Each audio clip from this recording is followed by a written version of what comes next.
Hi dear students, welcome back to Smriti tutorial. आज आम भूगोल रे किछि इंपोर्टेंट क्वेश्चन डिस्कशन करिबा। फर्स्ट क्वेश्चन, निम्नोक्त मध्यरु केउंटी नवीकरण अयोग्य संबल नुहे? तो एमानक मध्यरु केउंटा नवीकरण अयोग्य संबल नुहे? फर्स्ट ऑप्शन सौर शक्ति, कोयला, पेट्रोलियम, खनिज पिंड। एमानक मध्यरु केउंटी नवीकरण अयोग्य संबल नुहे? तो यार राइट आंसर होची सौर शक्ति। पृथ्वीर समुदाय भूभागर प्राय शतकड़ा केते भाग अंचल रे कृषि कार्य करा जाए? First option 10, 11, 12, 13। तो यार राइट आंसर होची 11। केउ भूमि भारत रे निर्दिष्ट भाव रे देखा जाए नाही? केउ भूमि भारत रे निर्दिष्ट भाव रे देखा जाए नाही? फर्स्ट ऑप्शन अरण्य, कृषि, अनाबादी, चारण और गोचर। तो यार राइट आंसर होची चारण और गोचर। लोयस मृत्तिका निम्नोक्त मध्यरु केउ मृत्तिकार अंतर्गत? फर्स्ट ऑप्शन अपसृत, अवशिष्ट, पट्टू, लुणा। तो यार राइट आंसर होची अपसृत। ओडिशार केउ जिल्ला रे कृष्णकार्पास मृत्तिका देखा जाए? ओडिशार केउ जिल्ला रे कृष्णकार्पास मृत्तिका देखा जाए? फर्स्ट ऑप्शन कोरापुट, कलाहांडी, बौद्ध, कटक। तो राइट आंसर होची बौद्ध। निम्नलिखित मध्यरु केउंटी क्रांतीय आर्द्र चिरहरित अरण्यर वृक्ष नुहे? एमानक मध्यरु केउ वृक्ष आर्द्र चिरहरित अरण्यर वृक्ष नुहे? श्वेत सेदार, चंदन, रजौड़, काजू। तो यार राइट आंसर होची काजू। बोरियल उद्भिद भारतर केउ अंचल रे देखा जाए? पूर्व घाट पर्वतमाला, पश्चिम घाट पर्वतमाला, विंध्य पर्वतमाला, हिमालय पर्वतमाला। तो यार राइट आंसर होची हिमालय पर्वतमाला। 8 नंबर, भारत रे केतोटी अभयारण्य रही? First option 390, 490, 590, 600। तो यार राइट आंसर होची 490। बारसिंगा वो कृष्ण हरिण भारतर केउ अभयारण्य रे देखा जाए? फर्स्ट ऑप्शन डाचीग्राम, मानस, दुधुआ, मुदुमलाई। तो राइट आंसर होची ऑप्शन सी दुधुआ।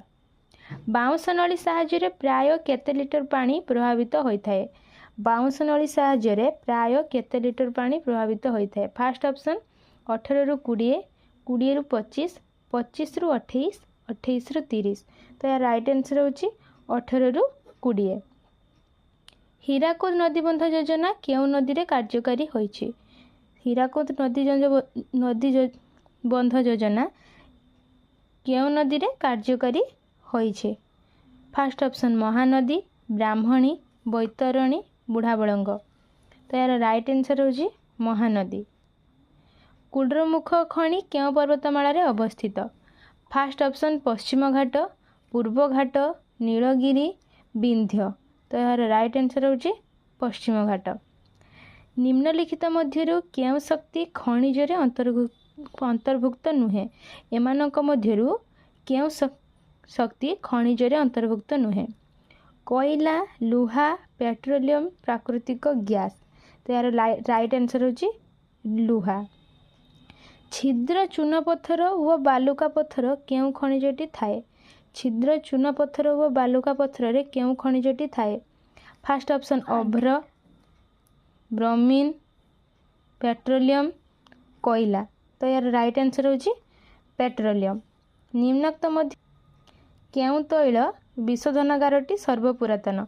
निम्नोक्त मध्यरु केउ तैल विशोधनागारटी सर्वपुरातन? फर्स्ट ऑप्शन होची बराउनी, हलदिया, पारादीप, दिग्बई। तो यार राइट आंसर होची दिग्बई।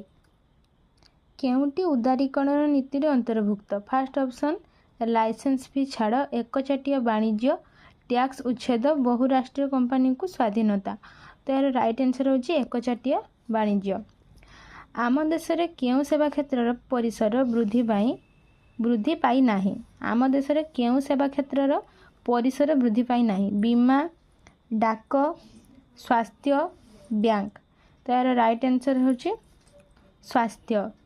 1948 रु 1990 मसीहा मध्य केउं क्षेत्र में विफलता देखा देइथिला?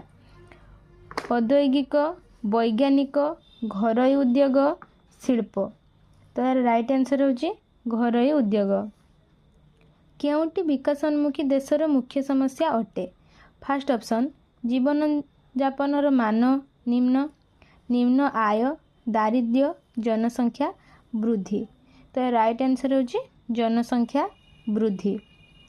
निम्नलिखित मध्यरु केउंटी सेवा क्षेत्र नुहे? बैंक, शिल्प, डाक, रेल। तो राइट आंसर होची शिल्प। विश्व वाणिज्य कारोबार रे भारतर केते प्रतिशत रु कम अंश रही? First option 1, 2, 3, 4। या राइट आंसर होची 1। पाइकारी दर सूचक प्रस्तुत करने पाई साधारणतः केउं गोष्ठी दैनिक जीवन में व्यवहार करुथिबा द्रव्य स्थान पाई थाए? फर्स्ट ऑप्शन कृषक, व्यवसायी, श्रमिक, मजूरिया। तो राइट आंसर होची श्रमिक। निम्नलिखित मध्यरु केउंटी एक नित्य व्यवहार्य पदार्थ अटे? फर्स्ट ऑप्शन डाली, पेट्रोल, डीजेल, सोना। तो यार राइट आंसर होची डाली। केउंटी खाउटी शोषण कारण नुहे? फर्स्ट ऑप्शन स्वल्प साक्षरता, सीमित तथ्य, नकली द्रव्य, सीमित जोगाण। तो यार राइट आंसर होची नकली द्रव्य। नेक्स्ट क्वेश्चन, जिला विचार मंचर कार्य कौन?